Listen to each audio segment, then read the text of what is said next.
All right, so this is the second method you're going to learn for solving quadratics. The first one was graphing. And again, I wouldn't do graphing if there were a b. You're not going to get necessarily nice whole number answers. Okay, so we do the graphing so that you know graphically what the solution represents. But from here on out, the methods that you would use would be algebraic. Okay, using algebra to solve. So you're not going to have to do any graphs with this. We're going to start with an example like this. Okay, one of the things we said with graphing, you wanted everything to be on one side, right? Yes? Okay. With square roots, our goal is to get x alone. You're going to actually be solving for x. But that's why we don't have the y in here. We let the 0 stay because we're not graphing. And the solutions will occur when y equals 0 because that's when we're on the x-axis. So we want it to look like this. We want a 0. Now, if you don't start with a 0, don't solve to get everything on one side. That is only for the purpose of graphing. So sometimes you'll have things on different sides. That's okay. Our goal is to isolate the x, and with any other equation, you start on the same side farther away from x, right? Now, before we do this, looking at this function, where is the vertex? Negative 98, right?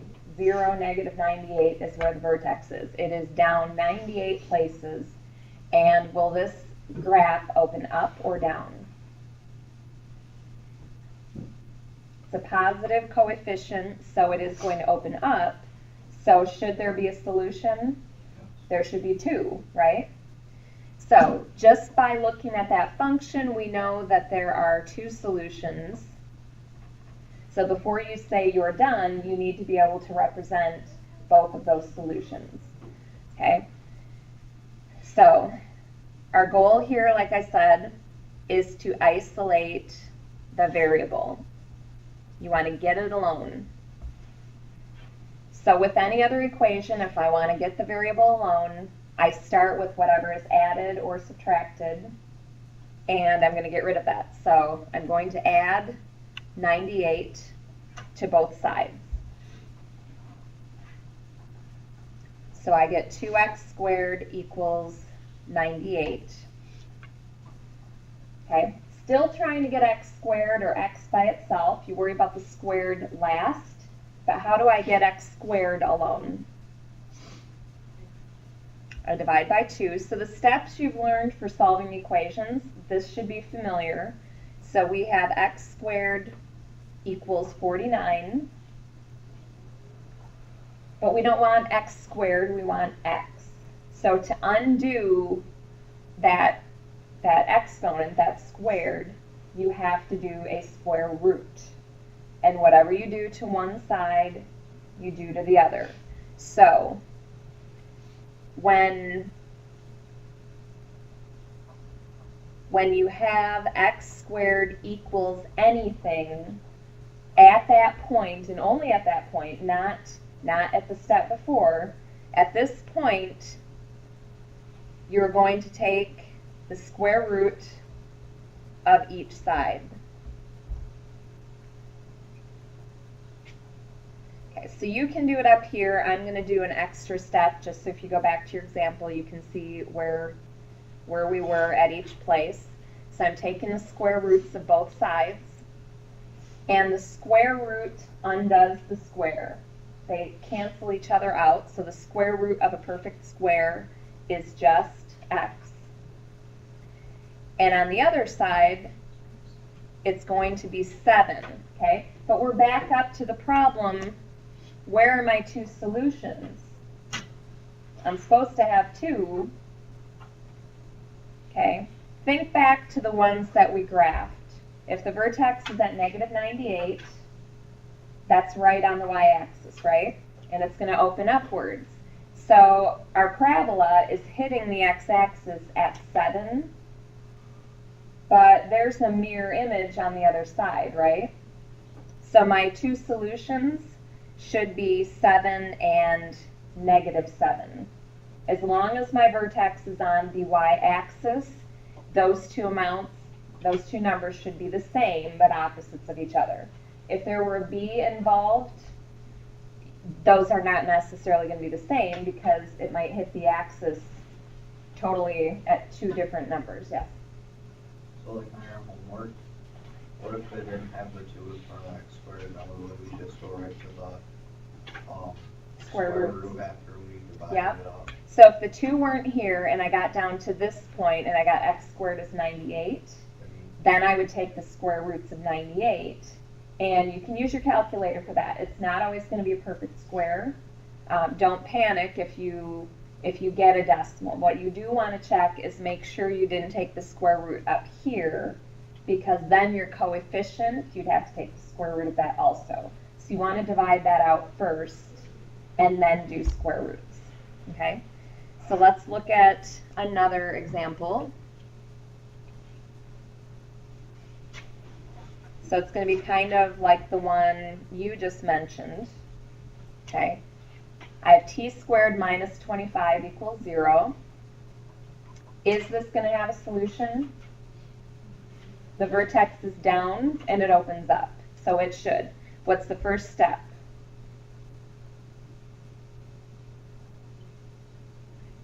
Add, I want to get this on the other side because I want to get t squared by itself. So I'm going to add 25.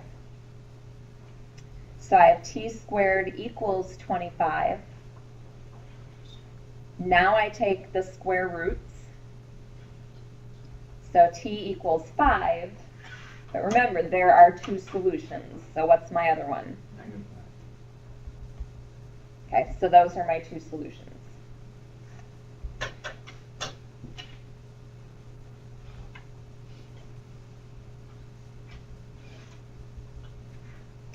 Okay. How about this one? We're not starting with it equal to 0, but that's okay because we're not graphing anyways, right? My goal is still to get the variable by itself. So let's subtract 12. So 3n squared equals 0. Now what? I don't have n squared alone, so how do I get rid of the 3? Nope. When they're multiplied, I divide. You need the inverse of multiplication. Sometimes people get confused with this at first because they're like, but I have 0. That's okay. What's 0 divided by 3? 0. And then they're still confused because they're like, but how do you take the square root of 0? Well, what is the square root of 0? 0. So n equals 0. Can you have a plus and minus 0? The reason that this is 0 is because that's where the vertex is, right? There's just one solution. So our solution is 0 in this case. Okay. We're going to look at 2 more, and then you'll have some time to work.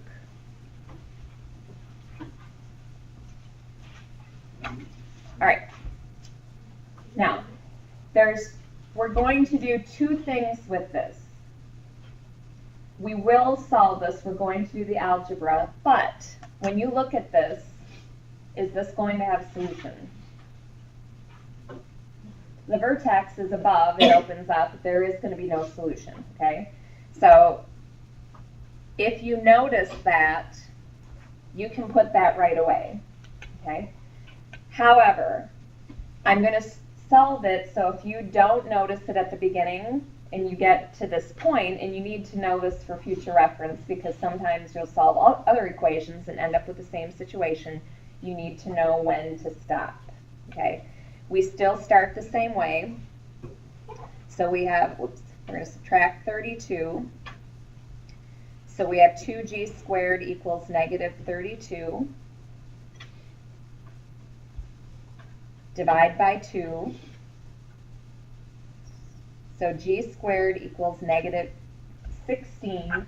Now, You might want to get in the habit of checking these with your calculator, because a lot of people will blow right past this, and a common mistake is to go, yep, solution is -4.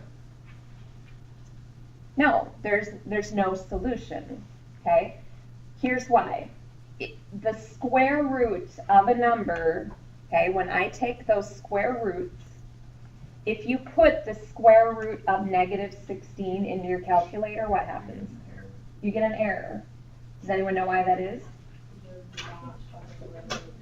Yeah, you can't, a square root is basically asking you what number do you multiply by itself to get what's in the square root.